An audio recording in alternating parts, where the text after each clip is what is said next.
Hi guys, I'm Jelly Book Fanatic. Welcome back to my channel.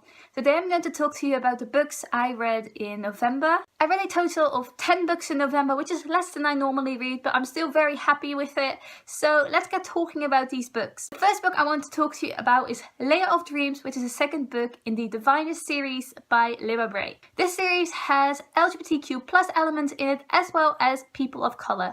Especially in this book we get introduced to Ling, who is a Chinese American.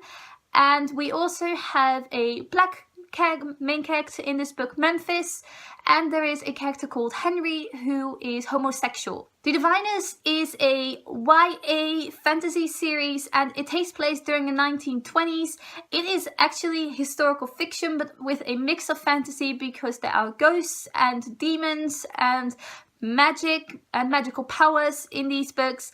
And they follow a whole array of characters who finally all intertwine in the second book in this series, which I rated 4 stars. I thought it was a really good continuation of The Diviners, which I also loved. I am a sucker for historical fiction, especially the 1920s, and I love the language that was used in this book. This book was positively the elephant's eyebrows. The second book I want to talk about is A Closed and Common Orbit, which is the companion novel to The Long Way to a Small Angry Planet, both by Becky.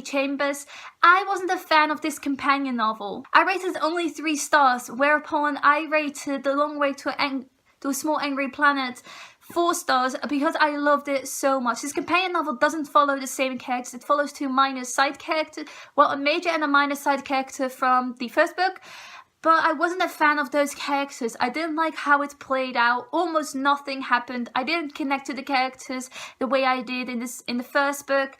And I didn't feel anything for this book. And it was so disappointing for me because I was really hoping for an amazing companion novel because I loved the first book so much. The Long Way to a Small Angry Planet follows this crew on a tunneling ship. They get these assignments that they have to do together, but there is a new crewmate called Rosemary and she meets all of these crewmates who are from different species, different genders, and it was so exciting, but all the excitement wasn't there anymore in the companion novel, which I just found to be sad. Then I read The Mistake by Elle, which is the second book in the Off-Campus series by her, and this is a college romance series and I rated this one 3 stars.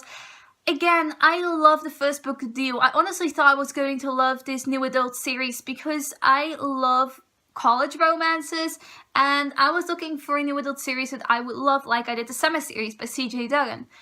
But the second book just wasn't as good. Like, I liked it a lot, but it just didn't convince me like the first book did. I am looking forward to the third book. I am going to continue on with the series, but male main character didn't speak to me like the male main character from the first book, and I just wasn't convinced by the romance.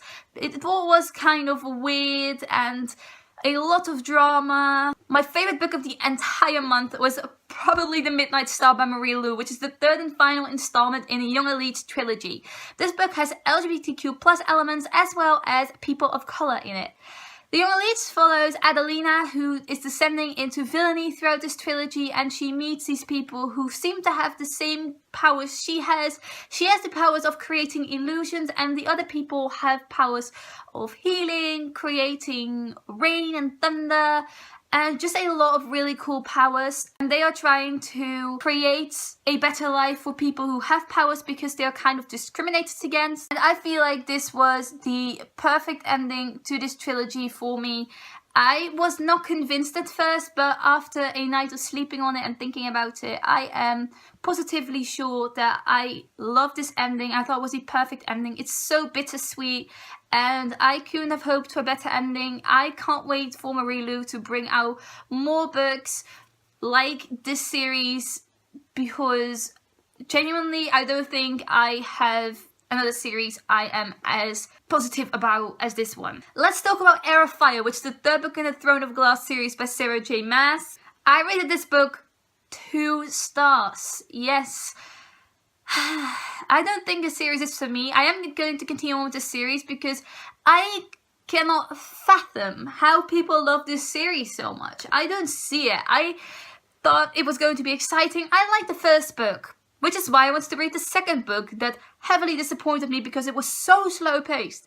And then we got this book, which also felt like a filler book. Like the first 3 books were just world building books to set up the world, and I feel like 3 books is too much for that. But I hope it gets more exciting from this point on, because I cannot stand how slow paced this was. Like, genuinely, I don't like where the plot is going, how everyone is being ripped apart. How Selena changed in this book, like she was a completely different person. Throne of Glass series follows this assassin called Selena Sadothian, who was in this death camp, but then the prince comes and takes her out of this death camp to participate for him to become in its competition to become the king's champion, which basically means becoming his assassin. Camera angle change, because I had to have the book that was right underneath my phone. So then I read Murder of a Medici Princess by Caroline P. Murphy. This is a historical biography of Isabella de Medici, and I really like this. I rated 3 stars because I don't rate biographies that high, because obviously this is a long book and it takes me always so long to get through it, but I love the Medicis. I'm so interested in 15th century Italy, and this was everything I wanted it to be. Actually, there are illustrations at the beginning of every chapter like this one, and I thought that was beautifully done.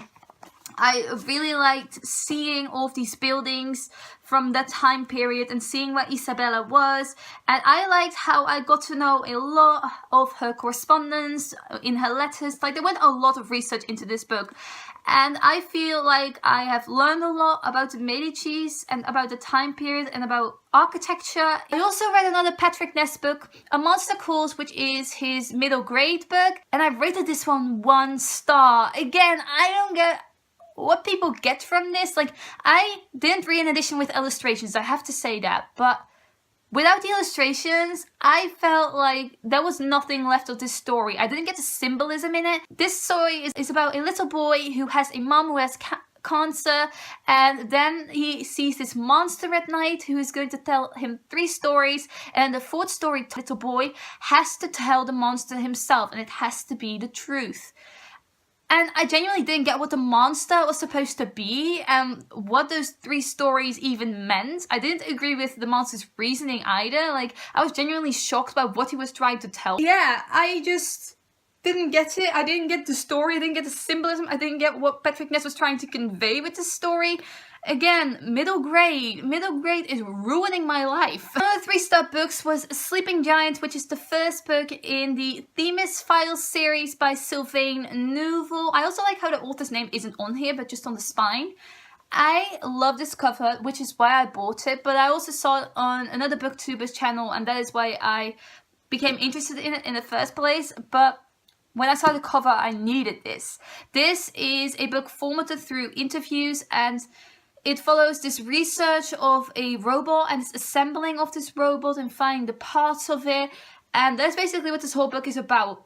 Assembling this robot, and the 3 characters that surround this robot is a linguist in this, and a soldier, and I think another soldier. And there's also a researcher who started this whole project because she fell into this mechanical hand when she was very young, and she grew up and became a scientist and started working on this project. But then there is the interviewer. He is nameless. We don't know who he is. We don't know anything about his background. And I liked the nameless interviewer the most of this whole book. There wasn't really anything else I thought was interesting about this. Like, the story was okay. I wasn't a huge fan of it. I didn't connect to the characters at all. The only thing I actually liked about this was the interviewer, which is why I continued on with this. The ending did pique my interest, but I don't think I'm going to continue on with the series. Then I tried to continue on with the Fallen Kingdom series by Morgan Rhodes. I read the 3rd book, Gathering Darkness, which has LGBTQ+ elements in it, and I rated this one 3 stars as well. I am enjoying this series. Like, the first 2 books were a huge disappointment for me. Like, the first book, ugh. The second book was more ugh. I'm reading this because a booktuber I watch really enjoys the series, and I thought, like, okay, I want to try this series, and I was so disappointed. This is a fantasy series that follows 3 kingdoms, and one kingdom is conquering the other 2 kingdoms, and then the fallout of that, it follows a whole cast of characters, and I felt like this third book was really fast paced and a lot more happened, and I feel like I'm enjoying more characters. Like, I want to know what is going to happen to these characters, not like I care. The plot of this series is really interesting to me. And the last book I read this month was the second book in the Mistborn series, which was The Well of Ascension by Brandon Sanderson. And I read this one 3 stars as well. I think I enjoyed the first book more, and I don't know why. I think I'm not a huge fan of political intrigue, which is basically what this whole second book is. It's political intrigue. And it's so long. It's over 500 pages and nothing really happens. It's just all these people talking to each other and Vin going out and patrolling to find out if someone is going to kill Ellen. And I just felt like nothing happened, and I need something to happen. I can't read a 500-page book about political intrigue alone. I don't think that is for me. Like, some people like that, but I don't. I don't still think the magic system of this series is really interesting, which is about people consuming metals and then getting the power from that particular metals. It's kind of the special snowflake of the series. I just don't like Vin and Ellen together. Like, Vin is so insecure and it's really annoying. Like, the whole book she's thinking, is Ellen right for me? And are we going to be together forever? Is this other guy right for me? Do I need to leave? And, ugh, I was getting so sick of her inner turmoil. Like, make up your damn mind. I know you love Ellen. Please stop doubting yourself. It is getting annoying. I thought we went over this in the first book. And then Ellen was turning into this person, a totally different person from who he was before. But I didn't like Ellen in the first place. So, well, I did like who he was when he was reading books and just plotting against the Empire. But now he was just boring and nobody really added anything to the plot. Like, I genuinely didn't feel anything for this book.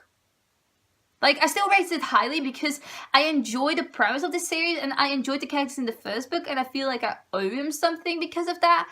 And I am going to read the third book and finish this first trilogy because I do want to know what is going to freaking happen. But aside from that, this wasn't the strongest book in the series. At least, I hope it wasn't. So this is my November wrap up. Let me know down below if you have read any of these books and what did you think about them, or what did you read in November? I would love to know. Thanks for watching. Goodbye.